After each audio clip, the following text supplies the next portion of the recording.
Hey guys, ഒരു കെട്ടിടത്തിനായാലോ? പ്രത്യേകിച്ച് കാര്യമായിട്ടൊന്നുമില്ല, എനിക്ക് കാര്യമായിട്ട് ഒരുങ്ങാനും അറിയില്ല. അതാർക്കാര്യം നമ്മൾ കോളേജിൽ പോണ ഒരു കെട്ടിടത്തിനായ ആദ്യം നമ്മൾ മോയ്സ്ചറൈസർ ഇട്ടു. അത് കഴിഞ്ഞ് ഫിംഗർ റൂൾ അനുസരിച്ച് നമ്മുടെ സൺസ്ക്രീൻ ഇട്ടു.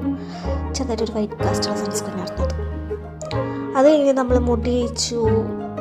തല ഡെയിലി കുളിക്കാറില്ല, ഓൾട്ടർനേറ്റ് ഡേയ്സിൽ മാത്രം കുളിക്കാറുള്ളൂ. അപ്പോൾ കരടുത്ത് വെള്ളം പോരാ, അല്ലെങ്കിൽ എൻ്റെ മുടി മൊത്തപ്പോൾ പോരും, അല്ലെങ്കിൽ ഇല്ല. എനിക്കറിയാം ഗൈസ്, ഒരു ദിവസം ഞാൻ മുടി ഷോർട്ടാക്കി വെട്ടി. അത് കഴിഞ്ഞതിന് ശേഷം പിന്നെ മുടി വളരാൻ എന്തോരം കഷ്ടപ്പെട്ടു. വളർന്നില്ല എന്ന് എന്നോട് ഏതോണ്ട് പ്രതികാരം ചെയ്യണം പോലെ അത് വളരാണ്ടിരുന്നു ഇത്ര നാൾ. പിന്നെ വീട്ടിൽ പോയി കെയറൊക്കെ ചെയ്ത് വളർത്തപ്പോഴാണ് എൻ്റെ മുടിക്ക് നീളം വെച്ചത്. അങ്ങനെ കൊണ്ടു നടന്ന മുടി ഇപ്പോൾ വീണ്ടും കൊഴിഞ്ഞു തുടങ്ങി. ഒന്നും പറയാൻ പറ്റില്ല. വെള്ളത്തിൽ കുളിച്ച മുടി കൊഴിഞ്ഞില്ലെങ്കിലേ അത്ഭുതം. മുടിയൊക്കെ കെട്ടി പുട്ടപ്പ് ചെയ്തു.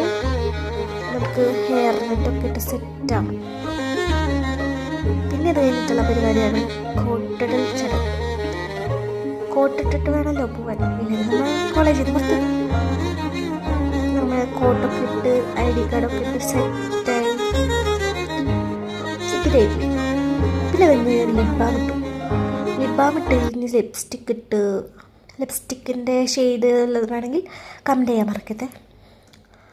പിന്നെ കണ്ണെഴുതാൻ മറന്നുപോയി. ലാസ്റ്റ് നമ്മൾ കണ്ണെഴുതുന്നത്. അയ്യോ, അതിൻ്റെ ഇടയ്ക്ക് ഞാൻ പൗഡർ ഇട്ട കാര്യം മറന്നുപോയി ഗൈസ്. ജോൺസൺ ബേബിയുടെ പൗഡറാണ്. പൗഡറല്ല പൗഡർ.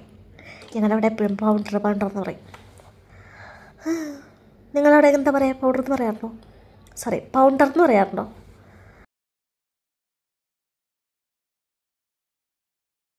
അങ്ങനെ കണ്ണ് എഴുതി ഞാൻ പോയി ഗൈസ്. സബ്സ്ക്രൈബ് ചെയ്യാനും ലൈക്ക് ചെയ്യാനൊന്നും മറക്കല്ലേ.